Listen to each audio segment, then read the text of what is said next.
सकेंगे। मैदान महशर में हुक्म होगा, मैदान महशर में हुक्म होगा कि सब लोग सजदे में गिर जाओ। तो जो लोग आज सजदा कर रहे हैं ना, तो वो लोग सजदे में उस दिन गिर सकेंगे, और जो लोग आज सजदा नहीं करते हैं उनकी पीठ ऐसे ही हो जाएगी जैसे कि पीठ में कोई रड लगा दिया हो और ऑपरेशन कर दिया गया हो।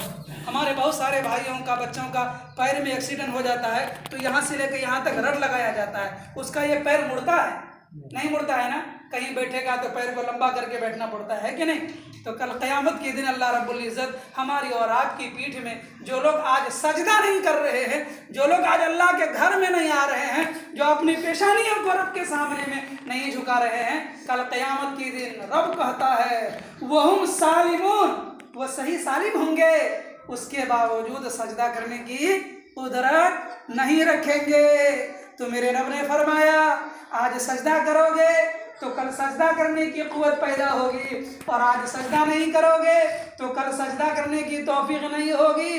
भरे मजमे में सब लोग जानेंगे वो देखो अल्लाह का नाफरमान, वो देखो नबी का दुश्मन, दुनिया में सजदा नहीं करता था, आज सभी लोग खड़े हैं सजदा में नहीं गिर पा रहे हैं। कितनी शर्मिंदगी होगी कि नहीं होगी? इसलिए रब के घर में आकर के जहाँ जिस वक्त मौका मिलेगा सजदा करेंगे ना, नमाज के लिए आएंगे ना। अपने भाइयों को, जो हमारा भाई शराब पीता है, ताड़ी पीता है, चिलम की आदत लग गई है, तो उसका सही इलाज कराया जाए, आलिम उलमा से मिलाया जाए, दीन के माहौल में उनको जोड़ा जाए। आप देख रहे हैं, मैं 5 मिनट और लूँ आप लोगों का जी, कि हमारे इलाके में जितने दीनी इदारे हैं, है ना, इदारा है ना, दीनी इदारा, हम इन्हीं इदारों के बारे में आम तौर से ये कहते हैं कि ये दीनी इदारे हमारे और आपके लिए कितनी रहमत का ज़रिया है। दीनी इदारे का काम है कुरान और हदीस के जानने वाला पैदा करना, ये मदरसे का काम है ना। मदरसा का काम ये है कि हाफिज़ कुरान बनाएगा, आलिम दीन बनाएगा, मुफ्ती बनाएगा। मदरसा आपको इमाम देगा, मदरसा आपको रमज़ान में तरावी पढ़ाने के लिए हाफिज़ कुरान देगा, मदरसा आपके बच्चों की शादी का कोई लड़का लड़की तैयार हो तो आकर निकाह पढ़ा देगा, मदरसा आपको ऐसा आदमी देगा कि ईद की नमाज़ पढ़ाएगा, बकरीद की नमाज़ पढ़ाएगा, और किसी का इंतकाल हो जाए तो वो वक्त पर आकर जनाजे की नमाज़ पढ़ाएगा। आज तक इस हमारे इलाके में कहीं पर कोई ऐसी मस्जिद आपको मिलेगी जहाँ पर लोग जुमे के लिए तैयार हैं और कोई नमाज पढ़ाने वाला नहीं है? है कोई ऐसी मस्जिद? ऐसी मस्जिद कहीं नहीं आपको मिलेगी। अच्छा, कहीं ऐसा मिलेगा कि आदमी का इंतकाल हो गया है और जनाजे की नमाज पढ़ाने वाला कोई आदमी नहीं है, और लोग जनाजा लेकर खड़े हैं कि कोई मौलाना फलां जगह से आएंगे तब जाकर जनाजे की नमाज पढ़ाएंगे? ऐसा होता है? नहीं होता है। कोई शादी ब्याह में ऐसा नहीं होता है। तो ये जितने भी छोटे छोटे मदरसे, बड़े से बड़े मदरसे हैं, इन तमाम मदरसों का बड़ा एहसान है कि नहीं, कि वह आपको हाफिज़ कुरान, आलिम दीन, आपको दीन की बात बताने वाला, तरावी पढ़ाने वाला, नमाज पढ़ाने वाला, ईदैन की नमाज पढ़ाने वाला, निकाह पढ़ाने वाला, जनाजे की नमाज पढ़ाने वाला, कोई तलाक का मसला हो जाए तो तलाक के मसले को हल करने वाला। आप ये बता सकते हैं कि आपके सुहार में कोई दीनी मामला एक पेश आ गया हो, तलाक का हो, निकाह का हो, या ज़मीन जायदाद का हो, और वो मसला आपका हल ना हुआ हो? है कोई ऐसा मसला? कोई ऐसा मसला आपके घर में फंस गया हो और वो शरीयत से ताल्लुक़ रखने वाला मसला हो? ऐसा कोई मसला है? नहीं है ना।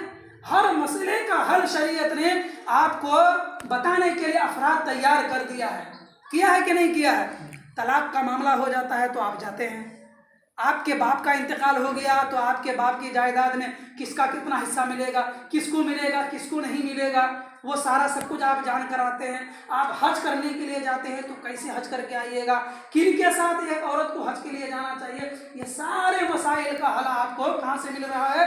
इन्हीं मदरसों से मिल रहा है।